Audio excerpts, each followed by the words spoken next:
You know what's better than revenge? Making someone so irrelevant they don't even register in your memory. At my 25th high school reunion, the guy who tormented me showed up with a big crypto pitch. And I looked him dead in the eyes and said, "Sorry, do I know you?" If you've ever been underestimated, humiliated, or dismissed by someone who thought they were better than you, hit that subscribe button right now. Like this video because today's story is about poetic justice, the kind that doesn't need yelling, doesn't need fists, just a perfectly timed smile. I grew up in a small college prep school, just 72 kids in our graduating class. It was the kind of place where everybody knew everybody, no huge cliques, no anonymous faces. For the most part, high school was fine. I had my best friend, John. We stuck together. We worked hard. We did well academically. And because the school was small, we could bounce around different activities without getting locked into one group. But there was always one person. Isn't there always? In our case, it was Tom. Now, Tom wasn't the kind of bully who beat people up or shoved them into lockers. No, his weapon was humiliation. He lived for cheap laughs at someone else's expense. He'd pull pranks like making fake party invites at my house just to trick people. He once started a rumor that my best friend John had kissed a girl who, in reality, was openly lesbian and had never even spoken to him. It wasn't clever, it was cruel. And he got his chuckles, his little bursts of attention, while the rest of us just swallowed the sting. Here's the thing.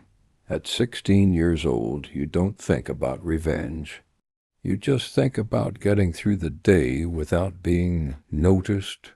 Fast forward 2 decades. John, my best friend, had become the kind of guy who would make any parent proud. He founded a company in his late 20s and grew it into something huge. He did more than just succeed, he gave back. He spearheaded the construction of a STEM center that multiple schools, including our old high school, now share. His name is literally on the building. He's not arrogant about it, not even close. But the media has taken notice. Local news ran features. The alumni newsletters splashed his face across their front pages.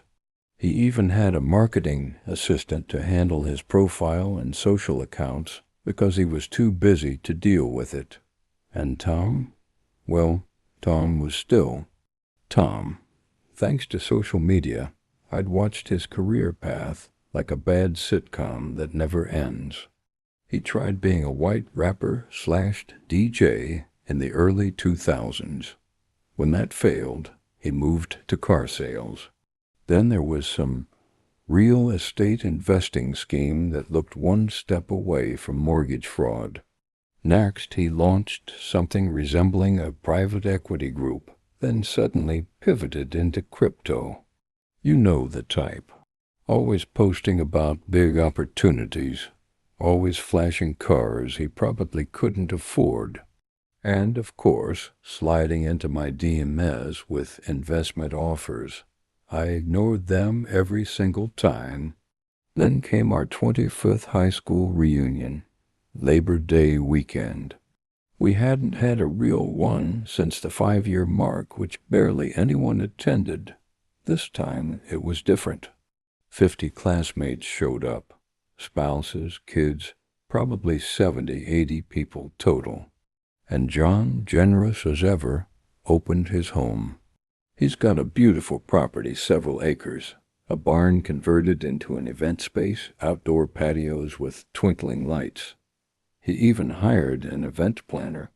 It was perfect.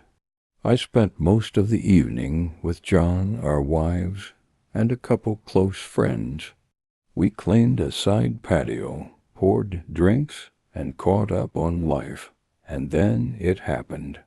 I saw Tom strutting toward us, Same fake charm, same puffed-up swagger. He went straight for John, hand outstretched, smile too wide. "John, man, you've done well, but let me tell you, you could make way more money if you put a little into crypto." There it was. Not even "How have you been?" Not "Great house, thanks for hosting." Just straight into his pitch like John's home was his sales floor.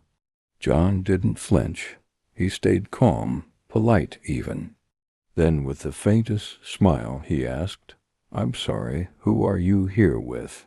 Is your wife one of our classmates?" You could almost hear the record scratch. Tom blinked. His voice stuttered, "No, man. I'm Tom from high school. We were classmates. Don't you remember? I used to razz you." John tilted his head, scratched his temple like he was genuinely trying to think. Then he shrugged. "Not really.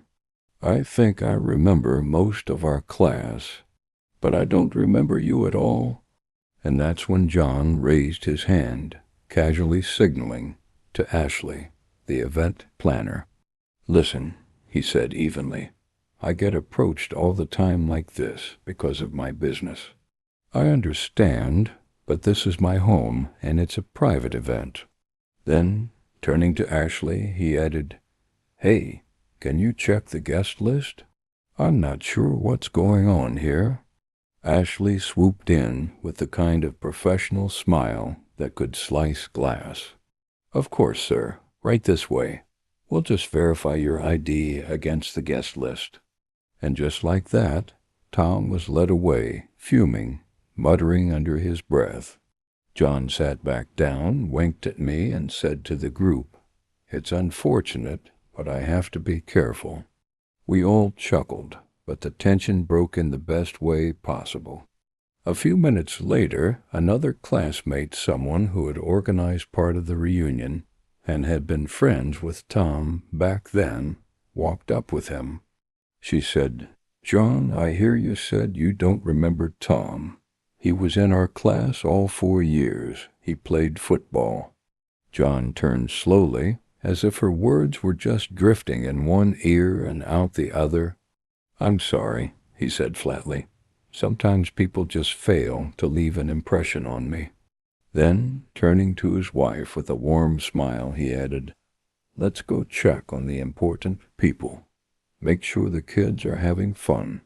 That line hit like a hammer wrapped in velvet, because for John, the kids were the important people, not the desperate hustler still chasing schemes after 25 years, not the guy who had once thrived on humiliating others. Tom had been erased, and the best part?